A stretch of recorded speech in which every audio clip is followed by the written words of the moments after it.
So this is a co-design classroom, and I'm here with good friend and relational activist Terry Ann today. How you doing, Terry Ann? I'm good, thank you. How are you? I'm good. I'm good. And the topic in question is about dreaming, actually, and we're going to flash up on screen for you in our usual way.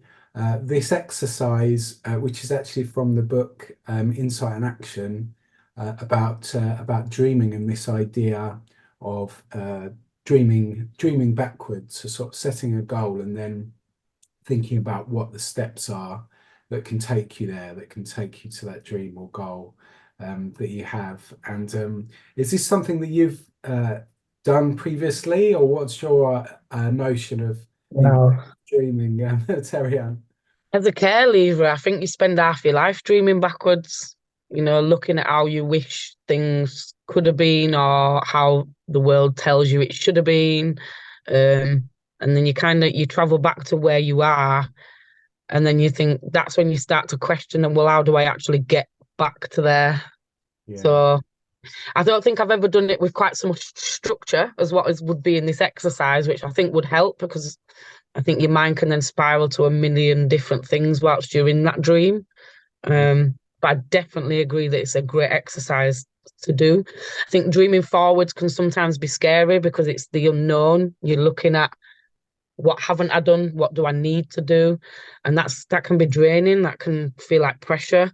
But dreaming backwards is it's more fun. It makes it seem more real. It makes your heart fill up with more warmth because you're envisioning you've already got there, but then you're traveling backwards to think, okay, why did I get there? What pushed me there? I think it's a more constructive way of doing it. I think it takes away some of that pressure. and it says there, Terry Ann, about values and like the values that you hold, which get you to that place. And you hold some strong values, and you have worked systematically to make a change, make a difference for others in your life personally and now in roles that you've got within the system. And yeah, what is the importance of values and how have you used those to keep going? I think the biggest importance of values is that the biggest thing to remember as a professional is that everybody's values are different, and your values are going to be built up by your experience and things that you've felt, things that have been done to you, things that were done for you.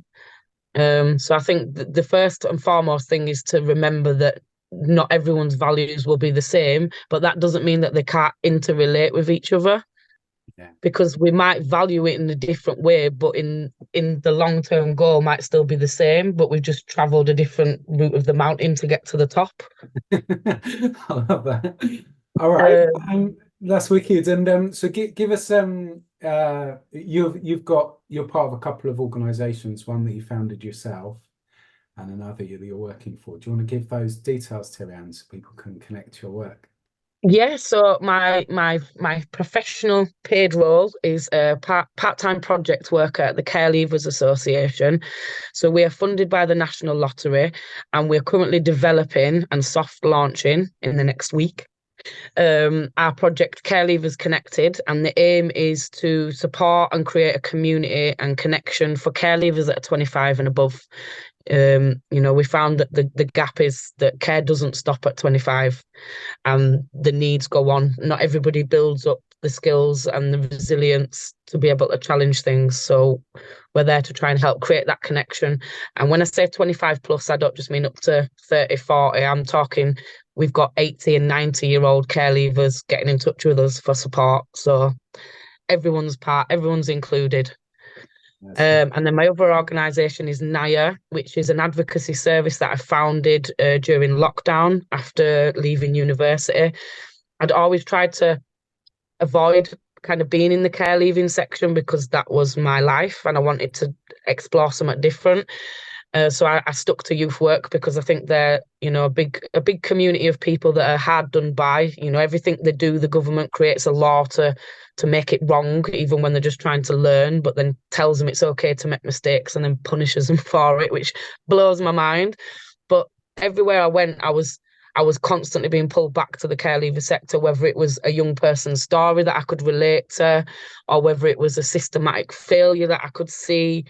Um, So my values are the same in both. It's to challenge when things are not right. It's to help people speak out and help them to use their voice, so empowering them, and just to make a change.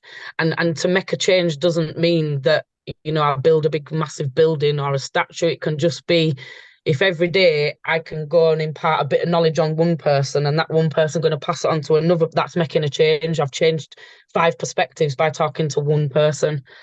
And that doesn't mean everyone has to think the same as me.